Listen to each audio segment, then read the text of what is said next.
పైకి వచ్చినా అది అవసరం లేదు. ఇప్పుడు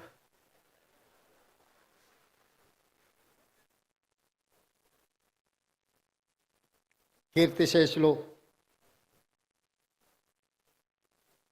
శ్రీ రామోజీరావు గారి 89వ జయంతి సందర్భంగా రామోజీ ఎక్సలెన్స్ అవార్డ్ కార్యక్రమాన్ని ఏర్పాటు చేసి ఈ కార్యక్రమానికి ముఖ్య అతిథులుగా భారత ఉపరాష్ట్రపతి సిపి రాధాకృష్ణన్ గారిని,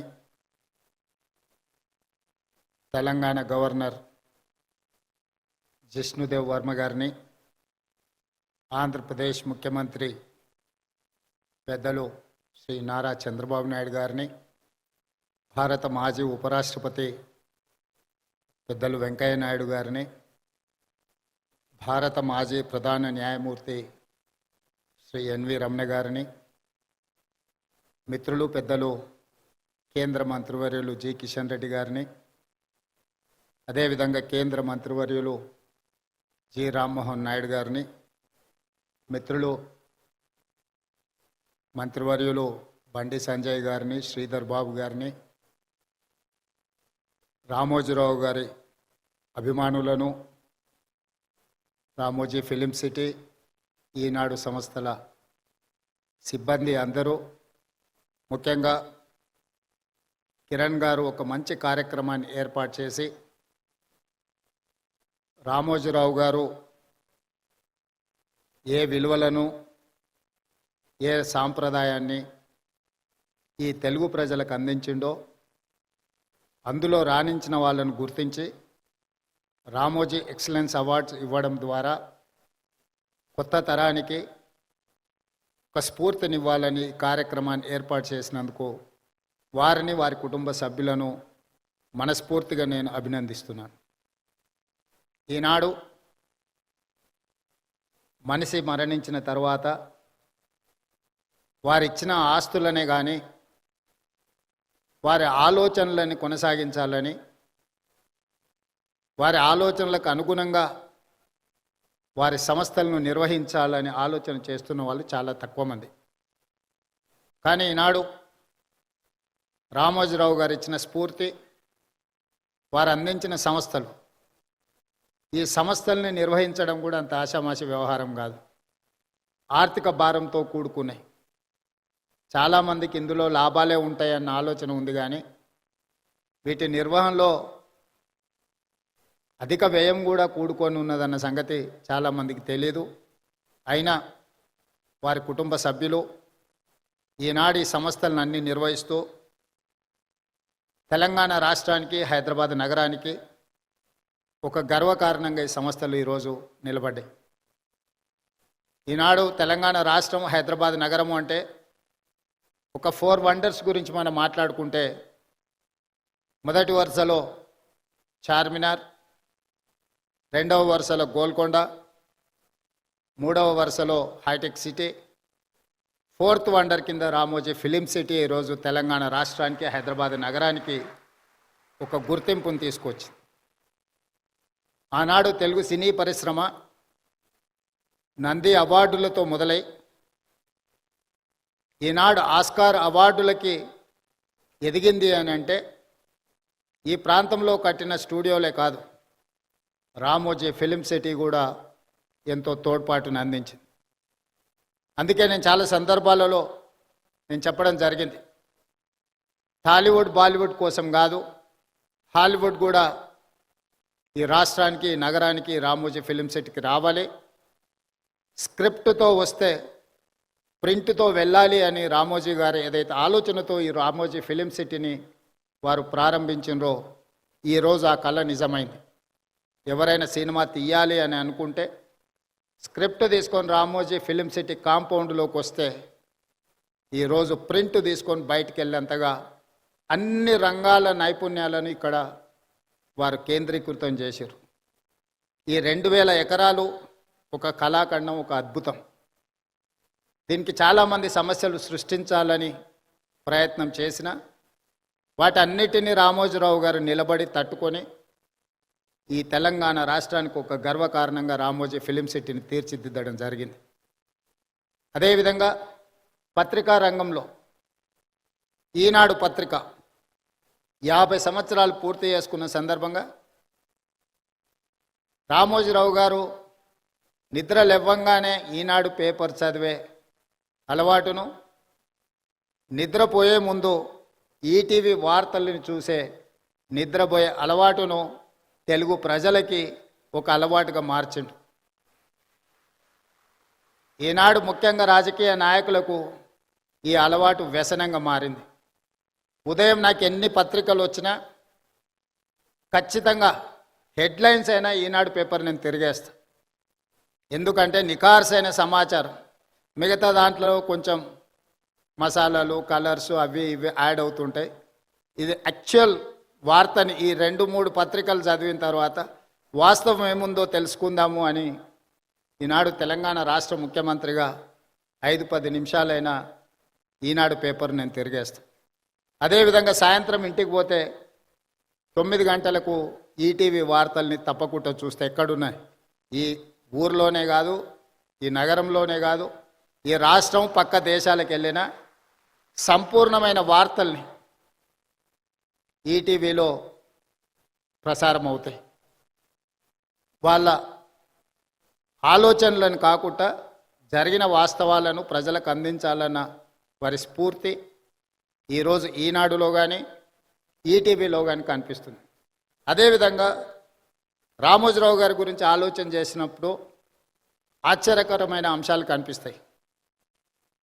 పచ్చళ్ళు తినిపించిన రామోజీరావు గారి గొప్పతనం ఉంటుంది, పత్రిక చదివిన రామోజీరావు గారి గొప్పతనం కనిపిస్తుంది.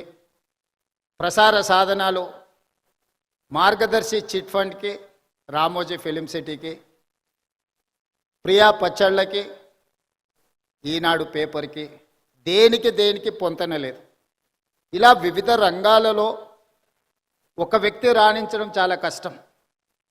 ఒక వ్యక్తికి ఒక విషయంలో టాలెంట్ ఉందంటే మనం అర్థం చేసుకోవచ్చు, అతను నిరంతరం అందులో కృషి చేయడం, అందులోనే ప్రయత్నం చేయడం అనేది ఆ వ్యక్తికి అందిన ఒక విద్య అనుకోవచ్చు. కానీ రామోజీరావు గారు ఏ రంగంలో ప్రవేశించినా ఆ రంగంలో నెంబర్ 1 ఉండడానికి వారు నిరంతరం, నాకు తెలిసి రోజుకు 18 గంటలు శ్రమించి ఈరోజు వారు ఏ రంగంలో ప్రవేశించినా ప్రతి రంగంలో తనదైన ముద్రను వారు వేయడం జరిగింది. అందుకే ఈనాడు రామోజీ సంస్థ ఈ రామోజీ ఎక్సలెన్స్ అవార్డు కార్యక్రమాన్ని పెట్టడం ద్వారా ఈరోజు అవార్డు గ్రహీతలను గుర్తించడమే కాకుండా భవిష్యత్తులో ఇంతకుముందు చంద్రబాబు నాయుడు గారు ఏదైతే చెప్పినరో ఈ అవార్డు అనేది ఒక గొప్ప గౌరవంగా భవిష్యత్తులో ఇది రాణిస్తుంది అని నేను కూడా వారితో ఏకీభవిస్తున్నా. రామోజీ ఎక్సలెన్స్ అవార్డు అనేది ఆషామాషిగానో లేకపోతే రవీంద్ర భారతిలో చప్పట్లు దుప్పట్లతోని ఏర్పాటు చేసే ఆర్టిఫిషియల్ అవార్డు కాదు అని నేను సంపూర్ణంగా విశ్వసిస్తున్నా. ఈరోజు అవార్డు గ్రహీతలకు ఖచ్చితంగా వారి శ్రమకు, వారి నైపుణ్యానికి ఒక గుర్తింపు, రామోజీ గారి ఆలోచనలని భవిష్యత్ తరాలకు అందించడానికి మీరు, మేము, మన అందరము చేయగలిగిన ప్రయత్నం అంతా చేయాలి. ఒక్క అనుభవాన్ని రామోజీరావు గారితో మొట్టమొదటి నేను కలిసిన అనుభవాన్ని మీతో పంచుకొని నా ఉపన్యాసాన్ని ముగిస్తాను. 2009 సంవత్సరంలో శాసనసభ ఎన్నికలు జరిగినాయి. ఎన్నికల తర్వాత ఓట్ల లెక్కింపుకు 1 నెల రోజులు సమయం ఉండే. మేము అప్పుడు అన్ని లెక్కలు వేసుకున్నాం, తప్పకుండా ప్రభుత్వం వచ్చేటట్టే ఉందని. మరి ప్రభుత్వం వస్తే మంత్రులు కావాలనే కోరిక కూడా ఉంటుంది కదా. ఈరోజు ఆంధ్రప్రదేశ్లో వాళ్ళు చాలామంది మంత్రులు ఉన్నారు. ఒక 4 మిత్రులను కలిసి రామోజీరావు గారి సమయం తీసుకున్నాం. సార్ మిమ్మల్ని కలవాలనుకుంటున్నాం మేము అని. రాండి అన్నాడు. 4 కలిసి రామోజీరావు గారి దగ్గరకు వచ్చినాం. మా నడక, మా చూపులను బట్టి ఆయనకు అర్థమైంది వీళ్ళేదో మంత్రి పదవులకు పైరవి కోసమే వచ్చినట్టున్నారని. భోజనం పెట్టి కూర్చోబెట్టి, మేము అడగలే, వారే మొదలు పెట్టారు రాజకీయాలు, ఆ విధంగా ఎన్నికలు, ఫలితాలు ఏ విధంగా వస్తాయి అనేది విశ్లేషణ ఒక రకము. నేను ఇప్పటివరకు ఎప్పుడు చంద్రబాబు నాయుడు గారికి నేను ఎవ్వరికి మంత్రి పదవి ఇవ్వాలని చెప్పలేదు. నా దగ్గరికి ఎవరు వచ్చినా మంత్రుల కంటే కూడా ఎమ్మెల్యేలకు బాగా రాణిస్తారని నేను సూచన చేస్తూ ఉంటాను. మీ నలుగురికి కూడా అదే సూచన అని వారు మాకు అంటే మా మనసులో ఉన్న మాటను గుర్తించి, అంతకుముందు బయట చాలామంది మంత్రివర్గం అంతా చంద్రబాబు నాయుడు గారు, రామోజీరావు గారు చిట్టి పంపిస్తారు, చంద్రబాబు నాయుడు సార్ మంత్రివర్గాన్ని ఏర్పాటు చేస్తాడని బయట చర్చ జరుగుతుండేది. సరే రామోజీరావు గారు మా నలుగురిలో ఎవరికో ఒక్కరికైనా తప్పకుండా చెప్తాడు అనుకొని మేము వచ్చినాము. వారు రాజకీయ నాయకులకు కానీ ప్రభుత్వంలో కానీ ఇలాంటి సూచనలు ఎప్పుడు నేను చేయను. మీరు కష్టపడి పని చేయండి, మీరు మంచి చేస్తే తప్పకుండా నా పత్రికలో స్థానం ఉంటుంది, మీరు చెడు చేస్తే మాత్రం మొదటి పేజీలో స్థానం ఉంటుంది, మీరు ఏది కావాలనో కోరుకోండి అని చెప్పి మంచి భోజనం పెట్టి, రామోజీరావు గారు మంచి హోస్ట్, నేను ముఖ్యమంత్రి అయిన తర్వాత కూడా వస్తే చాలాసేపు భోజనం పెట్టి చాలా విషయాలు మాట్లాడినారు. ముఖ్యమంత్రిగా వచ్చినప్పుడైనా ఏదైనా పనుల విషయంలో ప్రస్తావిస్తారేమో నేను అనుకున్నా, వారు ఏం మాట్లాడలేదు. వారు చెప్పిండ్రు ఇది నా బాధ్యత, ఎందుకు సార్ రెస్ట్ తీసుకోవచ్చు కదంటే, నిత్యం నాకు ఈ పనిలోనే ఒక సంతృప్తి ఉంటుంది, ప్రతి పేజు నేను చదువుతాను.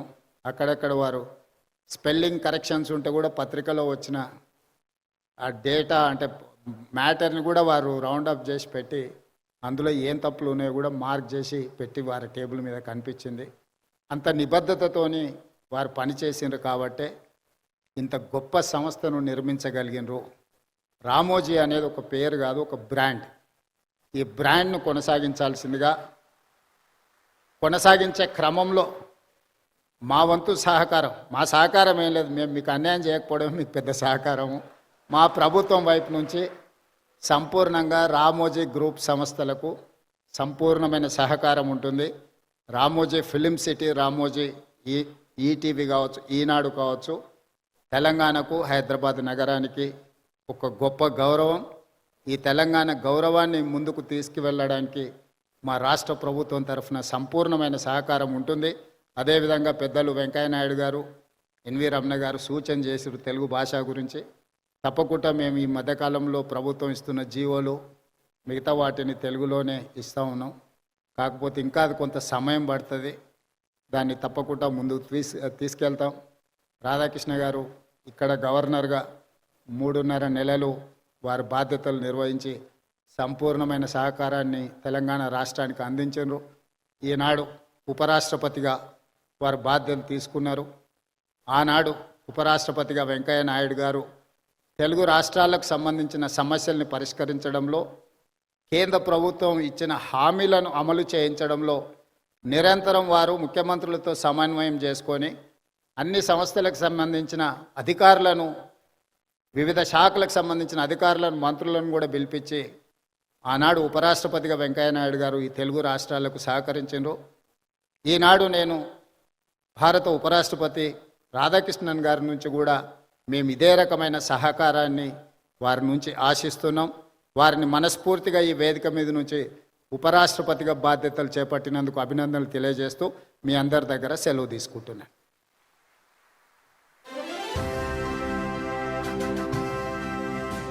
గౌరవనీయ ముఖ్యమంత్రి వర్యులు శ్రీ రేవంత్ రెడ్డి గారికి మా హృదయపూర్వకమైనటువంటి కృతజ్ఞతల్ని తెలియజెప్తూ ఉన్నాము.